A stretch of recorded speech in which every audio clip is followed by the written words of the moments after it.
Oke, baik. Selamat sore semuanya. Hari ini kita bertemu kembali di mata kuliah Financial Technology and Data Analytics ya, untuk kelas 6 MAKK. Sesuai dengan jadwal yang kita miliki, hari ini kita masuk di sesi 4 ya, di mana kita akan membahas mengenai aplikasi fintech yang digunakan dalam dunia perbankan. Ya, untuk materi sudah saya sediakan, kemudian untuk evaluasi kuis juga saya sudah sediakan dan saya close sampai besok malam.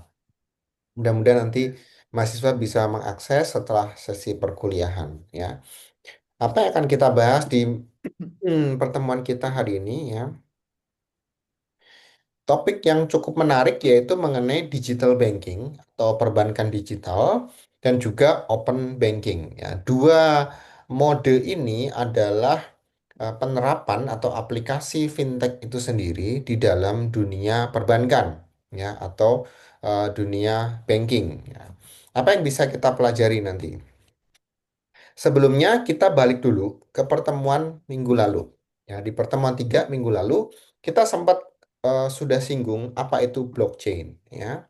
Kemudian untuk melakukan transaksi dan transfer penggunaan aplikasi dan sistem dan sebagainya, kita mengenal namanya cryptocurrency sebagai satuan pembayaran yang sah di medium blockchain itu sendiri.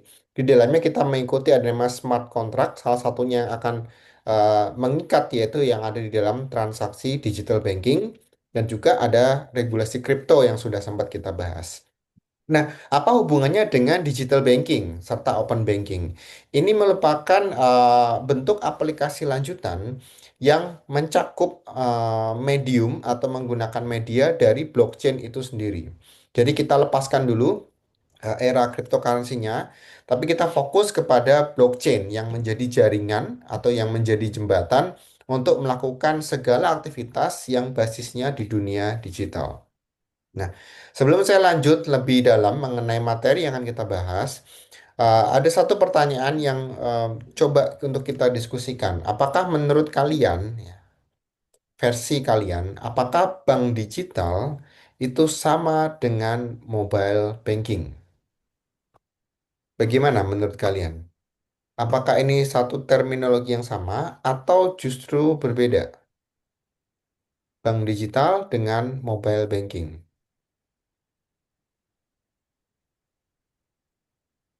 Beda, Ya. Pak. Boleh? Silakan, Morris. Kalau Gimana? mobile banking itu, eh, kalau namanya mobile menurutku itu lebih diarahkan ke device seperti HP Oke. mobile. Mm-mm. Sementara bank digital itu kayak bisa dipakai secara virtual, tapi mobile banking lebih fokusin ke HP. Jadi Oke. apa segmennya sedikit berbeda. Ya, berarti segmennya ke device-nya gitu ya, kalau menurut Morris ya. Sedangkan bank digital tadi lebih banyak transaksinya, menurut Morris seperti itu. Ada pendapat lain? Nggak salah, tapi ada yang mungkin berpendapat lain. Apakah bank digital itu sama dengan mobile banking?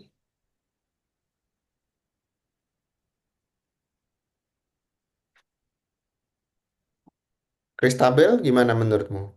Sama nggak?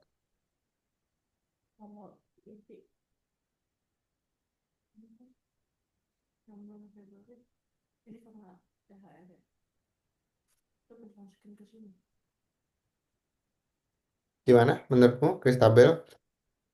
Gimana, Bel? Apakah bank digital itu sama dengan mobile banking?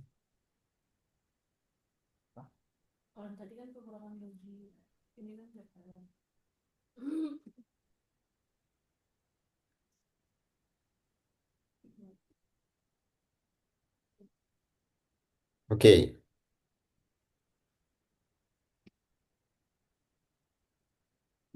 berbeda. Oke, baik. Kalau dari Maurice tadi menyatakan mobile banking adalah device-nya, lebih fokus ke device-nya, sedangkan bank digital lebih banyak ke transaksinya. Menurut Bella, beda digital banking, bank digital sama mobile banking itu tidak sama. Oke, mari kita akan lihat satu persatu ya. Pada dasarnya memang mereka adalah dua tempat yang berbeda ya. Bank digital sesuai dengan namanya berarti dia adalah sebuah konstitusi, sebuah entitas bank. Ya. Bedanya apa? Dia punya fisik juga sama seperti bank-bank konvensional, dia punya transaksi juga sama seperti bank konvensional, tetapi memang konsumennya dia lebih mengarah ke digital. Jadi jumlah bangunannya, jumlah fisiknya tidak akan sebanyak bank-bank konvensional. Sedangkan mobile banking itu merupakan sarananya, ya, sarananya saja. Nggak perlu kita harus datang untuk ngambil uang ke ATM dan sebagainya, cukup kita pakai mobile banking. Jadi itu adalah transportasinya atau medianya. Itu yang membedakan antara digital banking dengan mobile banking. Nah, di pertemuan ini kita akan melihat apa sih bedanya digital banking itu sendiri atau bank digital dengan bank yang sudah ada, yang kita kenal di sekeliling kita, bank konvensional. Kemudian dalam sistemnya open banking itu seperti apa? Nanti kita akan lihat juga model bisnisnya kayak gimana dan juga perkembangannya saat ini sejauh mana ya terkait dengan digital banking dan open banking. Kita mulai dari digital banking dulu atau bank digital ya. Sesuai dengan klasifikasinya OJK atau Otoritas Jasa Keuangan, digital banking atau bank digital merupakan layanan perbankan elektronik. Ya. Kalau kita bicara layanan perbankan, berarti seluruh aktivitas perbankan itu bisa dilakukan juga oleh bank digital. Tetapi dia punya skema menggunakan area elektronik. Jadi fungsinya dia adalah mengoptimalkan seluruh eh, kebutuhan nasabah ya supaya lebih cepat, lebih efisien tanpa harus bertemu tatap muka. Itulah kenapa muncul skema baru yaitu digital banking dibandingkan dengan bank konvensional atau konvensional banking. Nah, ciri-cirinya bank digital itu apa? Kita tidak harus datang ke tempatnya ya. Jadi mau bikin rekening cukup online, nggak harus datang ya. Mungkin semua dokumen diupload ya atau dikirimkan melalui email dan sebagainya. Pokoknya semuanya serba menggunakan aplikasi. Bahkan kita belum tentu tahu gedungnya ada dekat kita atau enggak. CS-nya mungkin bisa kita temuin atau enggak ya. Enggak harus seperti itu. Yang penting dari aplikasi itu kita bisa buka rekening, kita bisa melakukan transaksi, kita bisa nabung, melakukan investasi dan sebagainya menggunakan mode aplikasi. Dan semuanya sama, real time, seperti layanan perbankan konvensional. Itu adalah eh, konsepsi dari dibukanya jalur digital banking itu sendiri. Nah, apa bedanya sama bank konvensional? Nah, yang pertama adalah kita melihat jumlah kantornya. Ya. Kalau bank konvensional pasti lumayan banyak dan dia sudah berdiri mungkin puluhan atau bahkan mungkin ada yang berusia lebih dari 100 tahun kalau di tempat kita ya. Jadi banyak kantornya. Sedangkan bank digital itu baru hidup mungkin sekitar 10 tahun terakhir di Indonesia. Jadi jumlah kantornya pun tidak banyak. Ya. Kalau kita mau buka rekening, kalau bank konvensional harus datang, bawa dokumen KTP, NPWP dan sebagainya. Kita datang, ketemu customer service, dibikinin buku, kartu ATM dan seterusnya. Kalau digital banking enggak pakai buku, enggak pakai ATM, cukup dengan ID dari aplikasi itu sendiri. Dan kita nggak harus datang, pakai online pun bisa. Sehingga dengan kondisi yang seperti ini, itu akan lebih efisien dari sisi pembiayaan.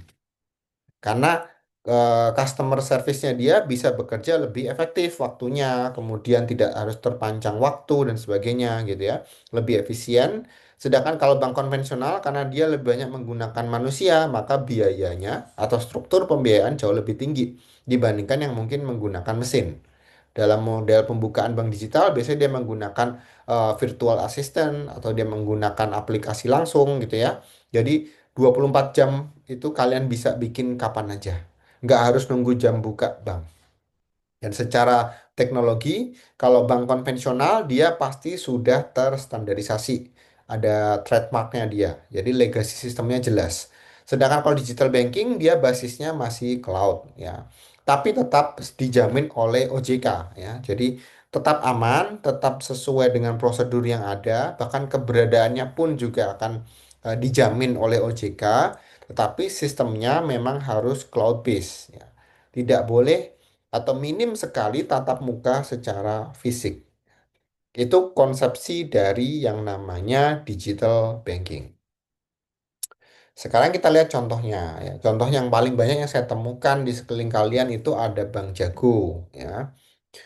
Kemudian punya Pak Hairul Tanjung kan, ada Cbank dari negara sebelah. Kemudian ada Bank Neo ya, kemudian ada Blue ya dari BCA Digital. Jadi BCA punya bank konvensional, dia punya bank grup syariah juga, dan dia juga keluarin lagi yang namanya bank digital. Nah, uniknya emang BCA Digital untuk Blue ini dia kadang ada kartunya ya. Sedangkan yang lain kan belum tentu pakai kartu, tapi kalau yang Blue dia ada kartunya.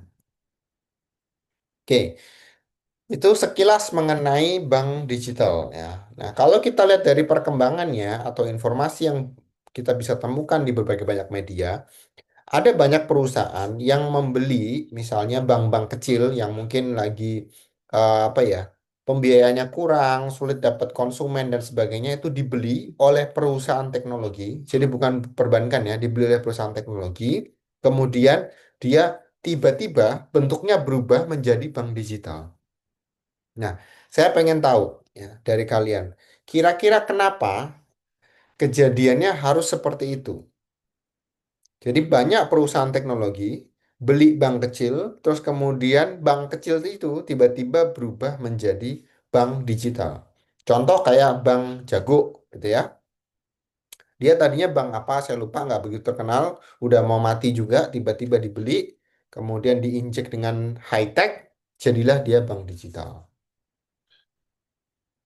Oke. Menurut kalian kenapa? Ya, ada yang punya ide, pendapat, atau bahkan sempat kepikiran kenapa ya seperti itu cara bermainnya?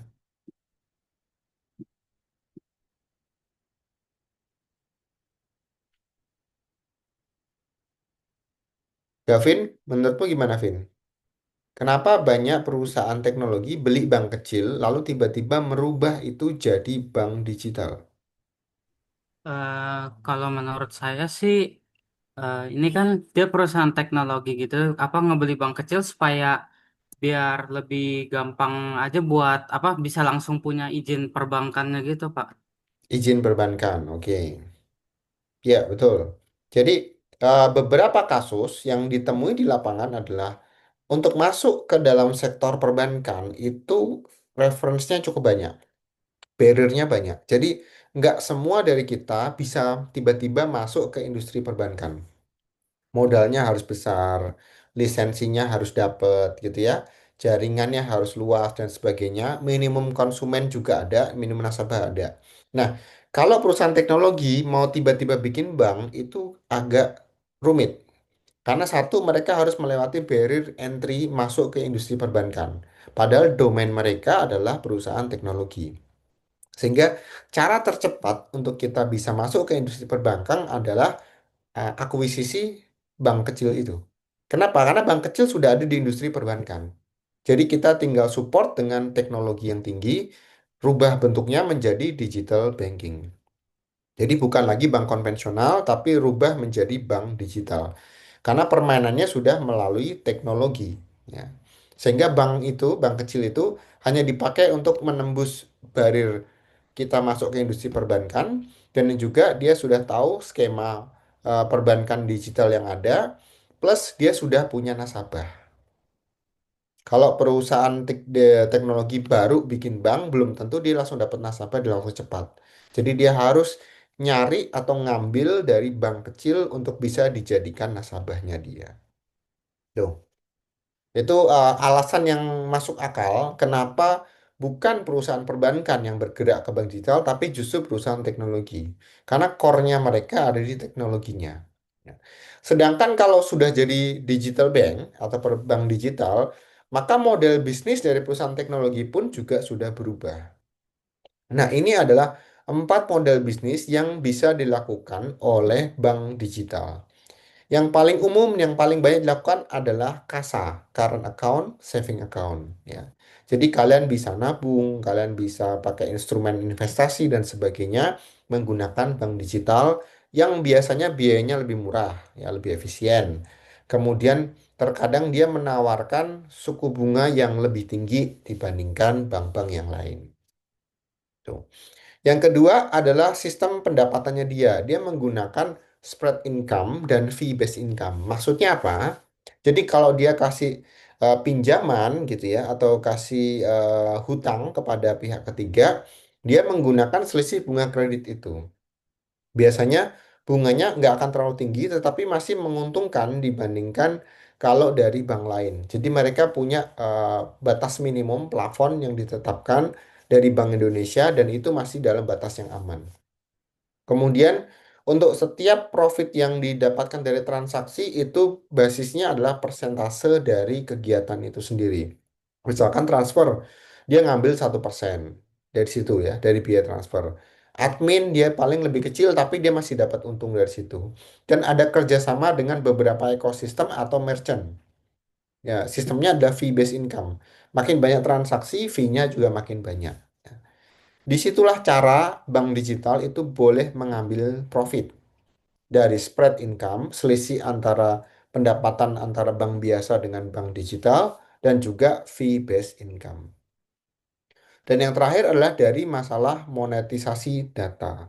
Ini yang saat ini kalau kalian lihat itu sudah cukup banyak tuh bank DBS ya. Dia menggunakan data monetization ya. Dia melihat perilaku nasabah yang kira-kira melakukan cross selling di mana, terus tiba-tiba dia nggak kenal, tapi kan kita bisa mengakses data perbankan, tiba-tiba ditawarin dengan kartu dan sebagainya. Kurang lebih kayak gitu. Ya. Sistemnya semua berjalan dengan model bisnis yang sama.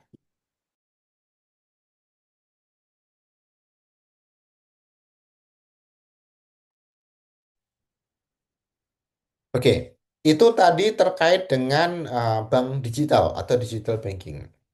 Sekarang kita bahas mengenai konsep yang berbeda sedikit, yaitu namanya open banking. Apa sih bedanya digital banking dengan open banking? Kalau digital banking tadi adalah seluruh layanan perbankan yang bisa dilakukan melalui media elektronik dalam bentuk aplikasi. Tapi kalau open banking itu beda.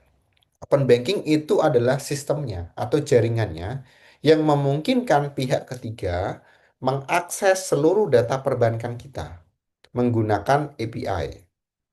Tetapi ada izinnya. Di mana izin dari nasabah itu dia biasanya muncul di form consent atau term and request yang biasa kalian harus klik dan continue atau agree dan sebagainya. Nah, itu sebetulnya persetujuan untuk melakukan pembukaan akses data kepada pihak ketiga secara kalian sadari ataupun tidak sadari. Tapi ketika kalian sudah klik setuju, maka data itu bisa diakses oleh pihak ketiga. Memang kita punya regulator, yaitu Bank Indonesia. Tetapi open banking ini masih dibutuhkan supaya apa? Ada integrasi antara aplikasi, pengguna, dan juga bank konvensional itu sendiri.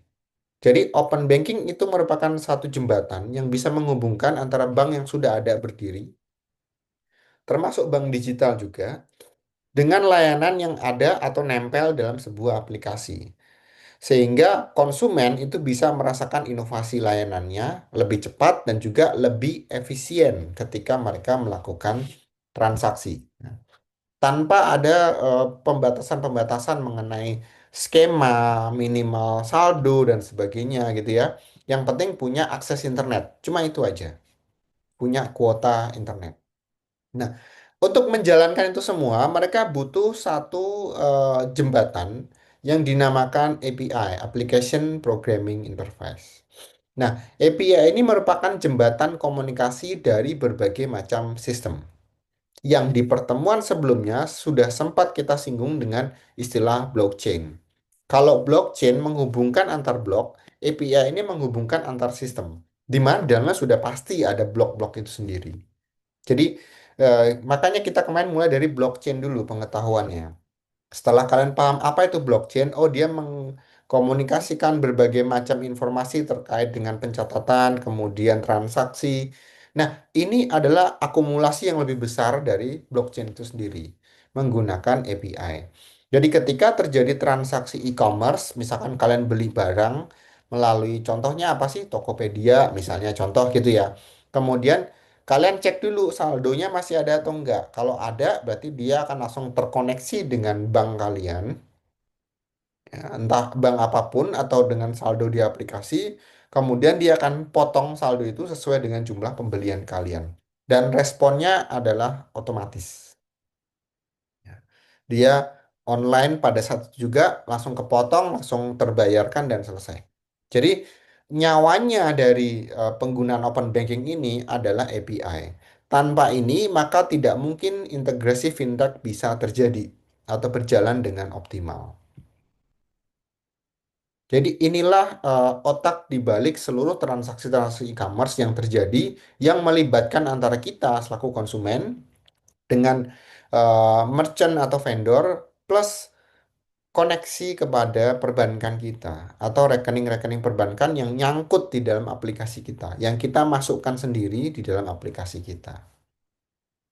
Gitu ya. Itu fungsinya open banking. Sehingga dari sisi yang lebih general, kita merasa ini akan menjadi program yang sifatnya sangat terbuka sekali karena kita bisa diakses ya data-data perbankan kita dan juga cukup efisien. Kita nggak harus ribet transfer lah, bayar lah gitu kan. Meskipun masih ada ya bentuk COD itu masih ada ya. Tapi lebih banyak kita sudah main potong saldo aja. Karena tiba-tiba selesai transaksi, kemudian tinggal nunggu barang datang.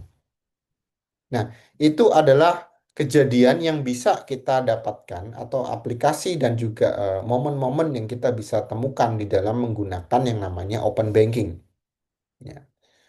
Jadi kalau digital banking kita bermain dengan aplikasinya, open banking itu kita bersentuhan dengan koneksi data perbankan kita.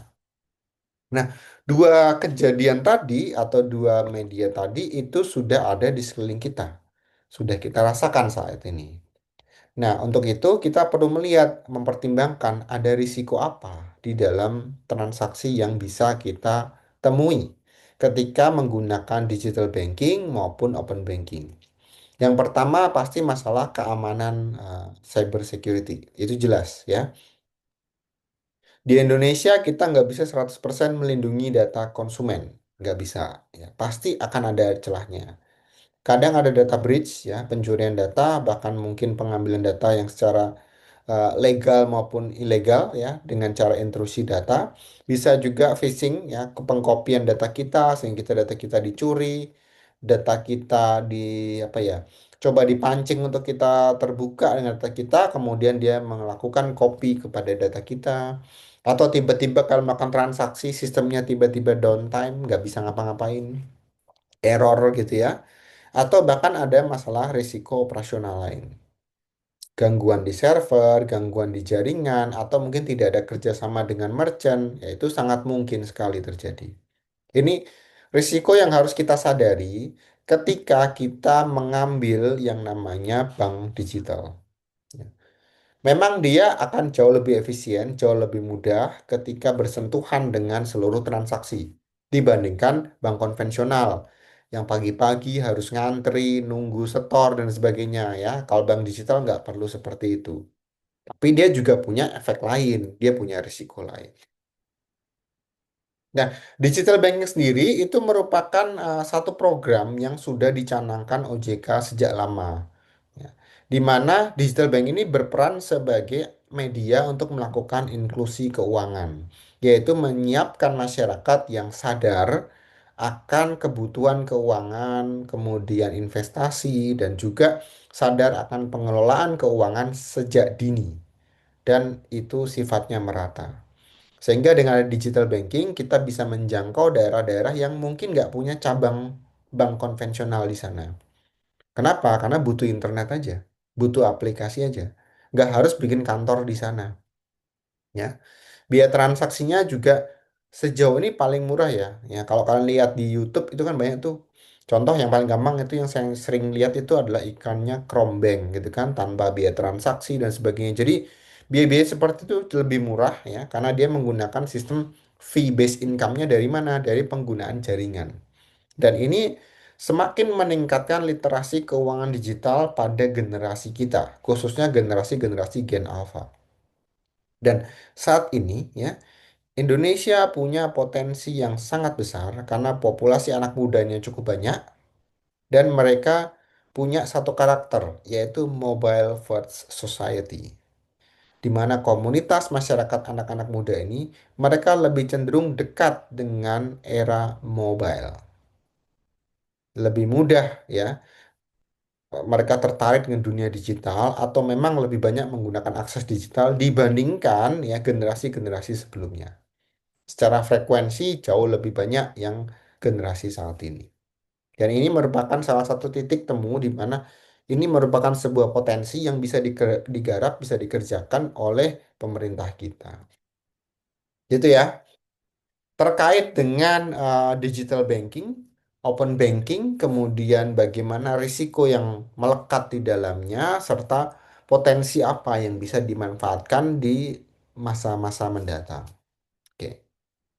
Sejauh ini ada yang mau ditanyakan dulu sebelum saya lanjut ke bagian diskusi kelas mengenai materi? Ada? Ada dari mahasiswa?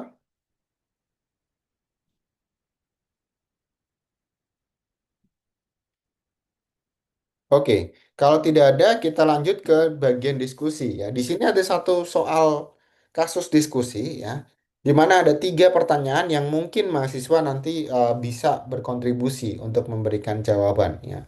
Kasusnya sederhana.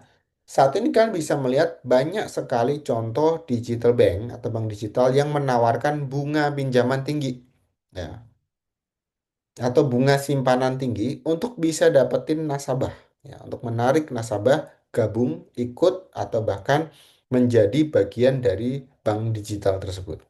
Nah, pertanyaan yang pertama, menurut kalian apakah strategi ini merupakan strategi yang sifatnya sustainable, berkelanjutan? Boleh, siapa yang mau berkomentar? Kalau berkelanjutan atau sustainable, kira-kira di bagian mana sustainability-nya?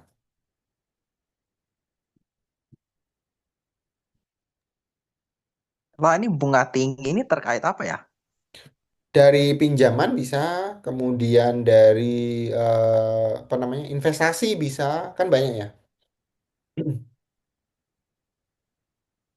Kira-kira ini berlanjut atau enggak, jangka panjang atau enggak kalau model yang seperti ini?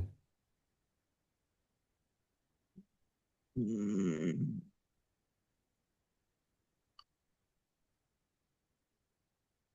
Gimana, Vincent, menurutmu? Bisa enggak dia bertahan untuk jangka panjang? menurut saya, menurut saya kayaknya mungkin semua, tapi kalau menurut saya kayak tergantung dari konsumen juga sih. Tergantung dari konsumen. Oke. Ya, tergantung konsumen juga sih. Jadi belum tentu ya, tergantung Ya, konsumennya ya tentu. tertarik atau enggak gitu ya. Ya, Oke, Nathanael Dio, menurutmu gimana? Masih nomor satu, strategi ini kira-kira bisa nggak untuk jangka panjang? Eh, menurut saya kayaknya nggak berkelanjutan deh Pak. Kenapa? Alasannya kenapa? Karena kan gimana yang jelasinnya ya? Dia tuh di awal emang nawarin bunga gitu Pak. Mm-mm. Itu buat narik nasabah sama ningkatin jumlah dana simpanannya. Yes, Tapi di betul. jangka panjang itu bank itu harus tetap ini Pak harus tetap dapat apa namanya?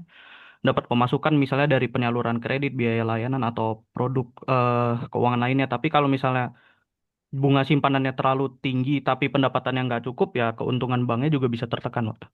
Ya, betul. Itu penjelasan yang masuk akal gitu ya. Kalau di kelas Sabtu sih saya mendapatkan istilah yang menarik ya.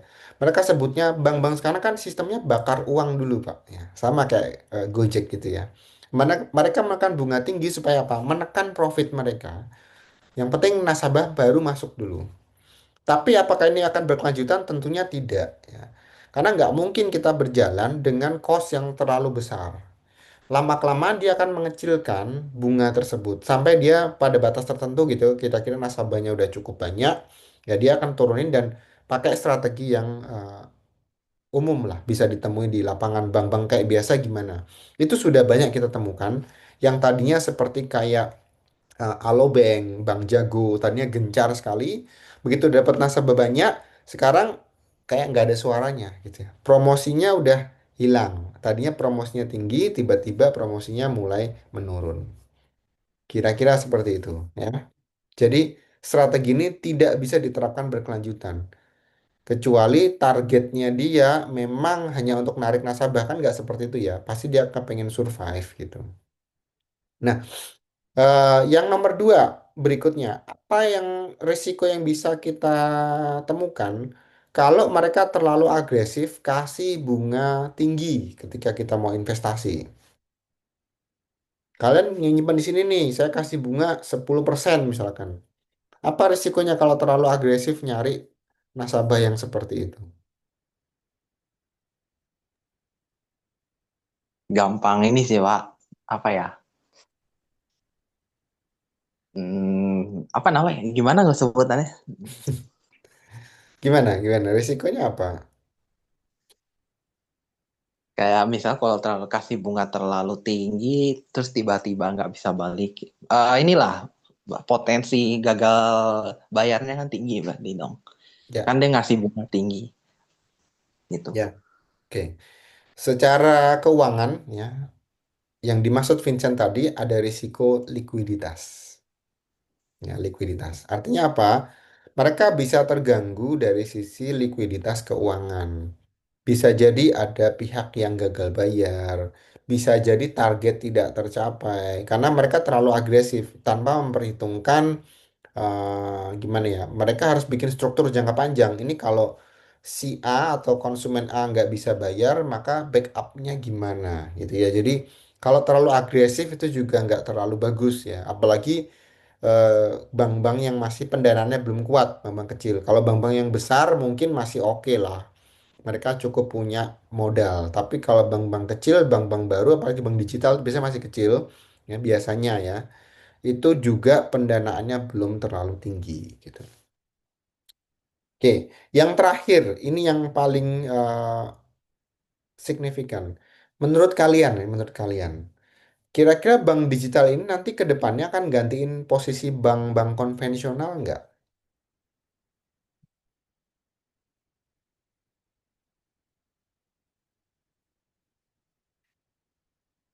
Jody, gimana Jody menurutmu?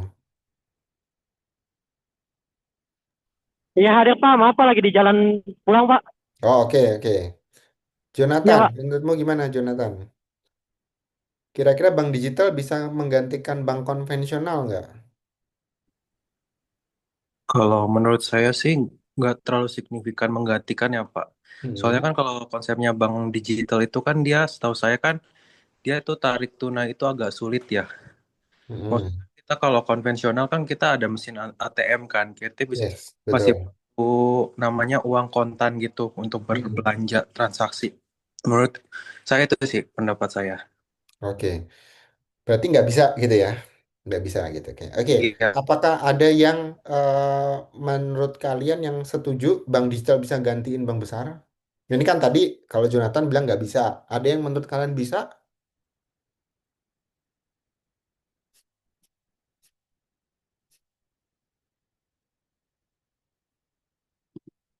Ya. Kita balik lagi ke materi pertemuan pertama atau kedua, saya lupa. Pertama kayaknya. Target dari yang namanya fintech, financial technology, ya. Targetnya fintech itu adalah mereka yang menggunakan teknologi. Nah, bank digital juga sama. Targetnya dia siapa? Ekosistem dia siapa sih? Layanan perbankan yang basisnya elektronik, yang basisnya digital. Artinya, secara target mereka sudah nggak sama. Bank digital targetnya hanya yang bisa dijangkau pakai elektronik ya. Nggak akan bisa gantiin bank besar. Sebagai contoh. Misalnya kita mau pinjem uang yang dalam skala besar ya, ratusan eh, 100 miliar deh misalnya gitu. Bank digital kira-kira ngasih nggak? Nggak bakal gitu ya. Nggak bakal dia kasih. Kalau bank konvensional bisa, asalkan dia screeningnya benar. Kalian mau pinjem KPR pakai bank digital susah banget.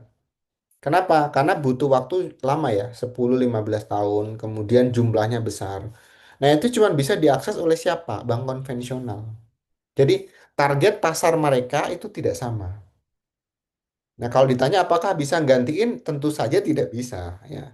Karena segmen pasarnya nggak sama. Mereka hanya ngambil segmen yang basisnya digital aja.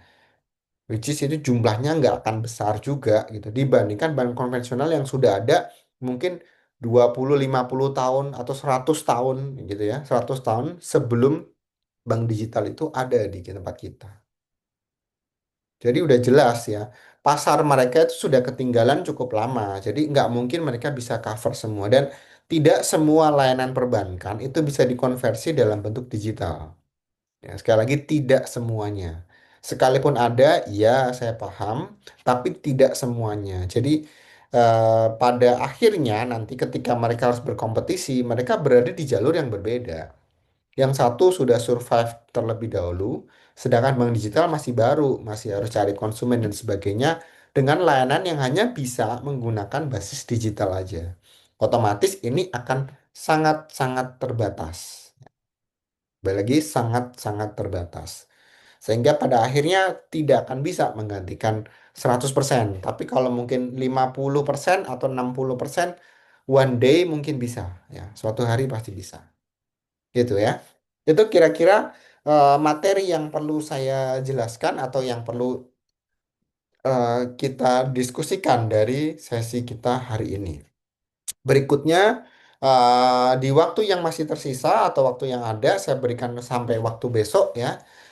Nanti kalian silahkan menjawab untuk tiga pertanyaan ini di UVC kalian masing-masing ya. Jelaskan nanti, tolong di situ diketik aja perbedaan antara digital bank dan mobile banking. Yang pasti kita tadi sudah sempat bahas, ini adalah dua hal yang berbeda.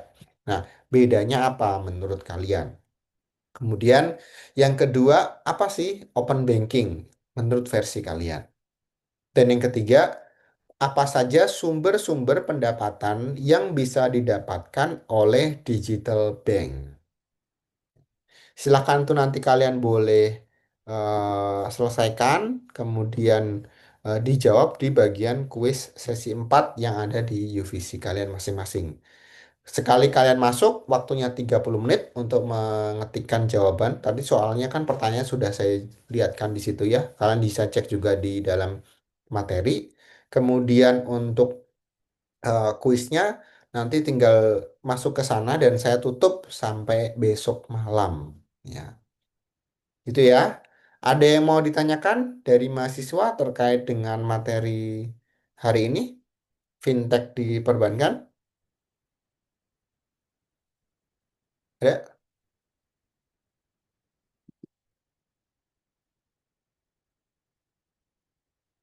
Oke, baik. Kalau tidak ada, sebelum saya akhiri dan saya checklist untuk presensinya, saya mau reminder untuk informasi di dalam UVC kalian atau di siswo kalian, kita akan bertemu lagi di kuliah itu tanggal 30 Maret ya. Jadi minggu depan ada libur lebaran dulu, kemudian kita lanjut lagi kuliahnya di tanggal 30 Maret di jam yang sama. Oke?